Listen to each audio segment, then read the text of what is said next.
Urbaningrum siang hari ini sudah hadir di gedung KPK. Yang Feni dan pemirsa, sayangnya pada hari ini mantan Ketua Umum Partai Demokrat Anas Urbaningrum tidak juga terlihat mendatangi gedung Komisi Pemberantasan Korupsi.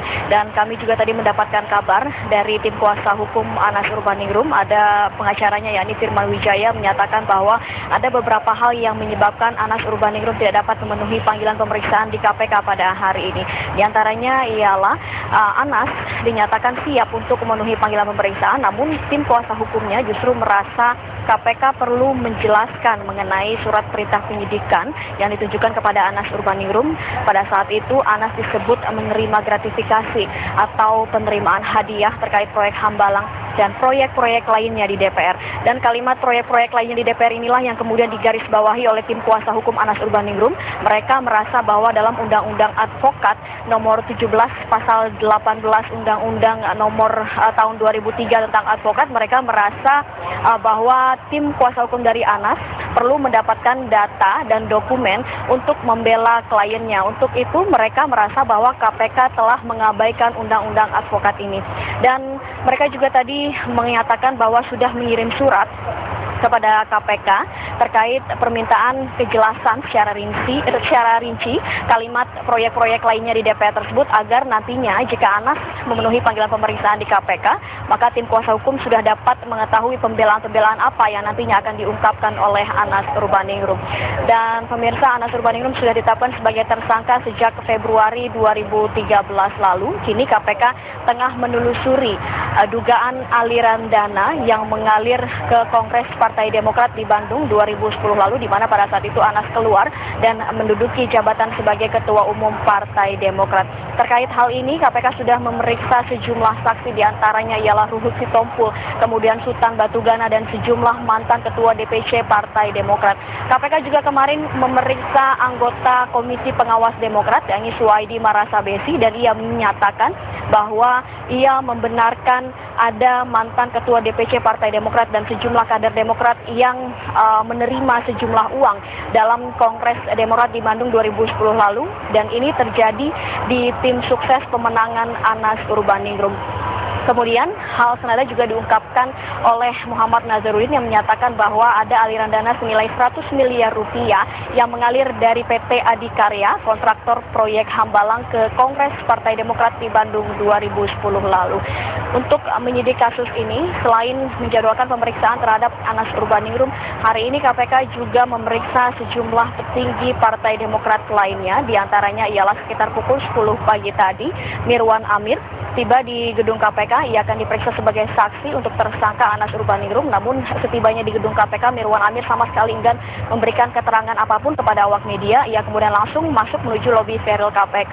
Dan Mirwan Amir ini diduga dari pernyataan yang dilontarkan oleh Muhammad Nazarudin, pada saat itu ia menjabat sebagai anggota Badan Anggaran di DPR dan ikut menerima fee proyek Hambalang senilai 20 miliar rupiah bersama dengan anggota Banggar lainnya, diantaranya ialah Tamsil Lindrung dan juga Oli Dondo Kambe. Kemudian selain Mirwan Amir, hari ini KPK juga memeriksa Joni Allen Marbun yang merupakan wakil ketua dari Partai Demokrat. Namun sama halnya dengan Mirwan Amir, Joni Allen pun enggan sama sekali memberikan keterangan kepada awak media. Ia kemudian memilih untuk bungkam daripada melayani sejumlah pertanyaan yang dilontarkan oleh awak media dan langsung masuk menuju ke ruang tunggu pemeriksaan. Kemudian yang terakhir ada IGD Pasek Suwardika yang juga tadi sudah datang ke gedung KPK. Namun IGD Pasek Suwardika ini kemudian menyatakan bahwa dirinya sebagai saksi untuk Anas Urbaningrum, yang sebagai saksi dengan status yang aneh, karena menurutnya pada saat Kongres Partai Demokrat 2010 berlangsung, ia bukanlah SC atau steering committee atau bukan orang yang bertanggung jawab atau berwenang dalam penyelenggaraan Kongres Partai Demokrat di Bandung. Ia menyatakan bahwa pada saat itu kapasitasnya hanyalah sebagai pendukung dari Anas Urbaningrum. Hingga saat ini kami masih menantikan keterangan dari KPK secara resmi, apakah nanti tindak lanjut dari KPK, apakah nanti akan ada tindakan penjemputan paksa terhadap Anas Urbaningrum atau nanti akan ada pemanggilan ulang terhadap mantan Ketua Umum Partai Demokrat ini. Demikian, kembali ke studio. Baik, terima kasih Hana Puswita langsung melaporkan dari gedung KPK Jakarta.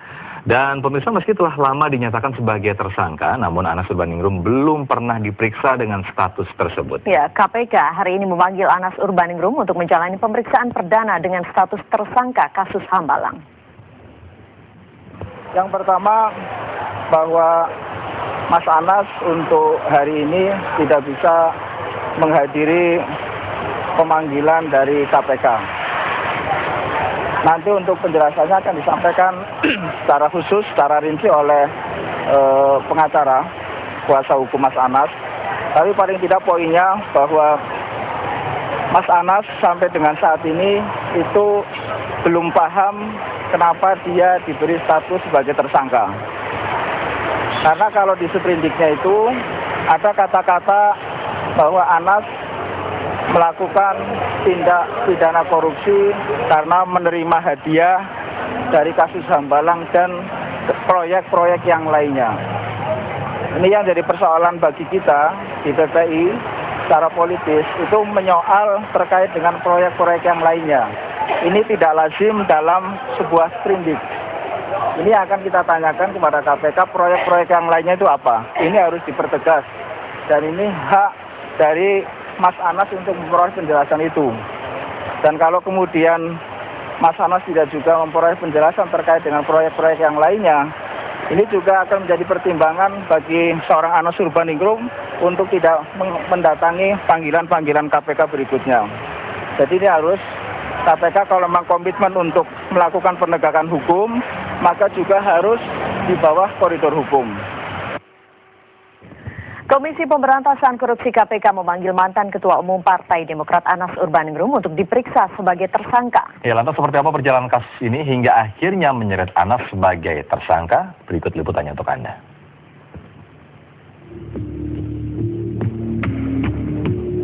Mega skandal proyek Hambalang mulai terbongkar saat KPK menangkap anggota DPR yang juga mantan Bendahara Umum Partai Demokrat Muhammad Nazarudin. KPK lantas memulai penyelidikan kasus ini pada 1 Agustus 2011. Dalam perjalanannya, kasus korupsi proyek Hambalang senilai 2,5 triliun rupiah ini menyeret sejumlah pihak. Mereka adalah mantan Kepala Biro Keuangan dan Rumah Tangga Kemenpora, Deddy Kusdinar, mantan Menpora Andi Malarangang, pejabat Adikarya, Teguh Bagus Muhammad Nur, dan Direktur Utama PT Duta Sari Citra Laras, Mahfud Suroso. Kasus ini menjadi sorotan setelah KPK menetapkan mantan Ketua Umum Partai Demokrat Anas Urbaningrum sebagai tersangka pada 22 Februari 2013 lalu. Anas diduga menerima gratifikasi berupa mobil Toyota Harrier dari PT Adikarya terkait proyek Hambalang. Dalam sejumlah kesempatan, Anas membantah menerima aliran dana proyek Hambalang dan menyatakan siap digantung di Monas jika terbukti menerima uang. KPK itu sebetulnya tidak perlu repot-repot mengurus soal Hambalang. Mengapa? Karena itu kan asalnya dari ocehan-ocehan yang tidak jelas. Dari karangan-karangan yang tidak jelas. Ngapain repot-repot? Nah, itu aja. Ya? Mas Anas yakin di situ nggak ada indikasi korupsi, Mas? Yakin, ya, yakin. Rp1 saja Anas korupsi Hambalang, gantung Anas di Monas. Sebelumnya, Anas disebut-sebut terlibat proyek ini setelah Nazarudin mengungkapkan peran besar Anas dalam menggolkan proyek Hambalang.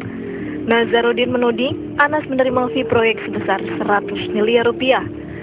Sebagian dari fee tersebut digunakan untuk memenangkan dirinya dalam Kongres Partai Demokrat di Bandung tahun 2010 lalu. Jadi kan begini, sebenarnya kan dari Adikarya sudah keluar uang 700 juta. Itulah dibelikan mobil Harrier. Jadi kalau yang dibilang Mas Anas bayar berapa kali itu udah tipu-tipu. Yang benar gimana? Uangnya dari Adikarya, bayarkan ke Duta Motor, semuanya udah jelas. Cuman kan ini kan mau buat apa? Bagaimana ya? Kalau bisa tipu sana, tipu sini. Terkait keterlibatan Anas dalam proyek Hambalang, KPK telah beberapa kali memeriksa istri Anas, Atiyah Laila, yang pernah menjabat sebagai komisaris PT Duta Sari Citra Laras, salah satu pemenang tender proyek Hambalang. KPK juga telah menggeledah kediaman Anas di kawasan Duren Sawit, Jakarta Timur. TV One mengabarkan.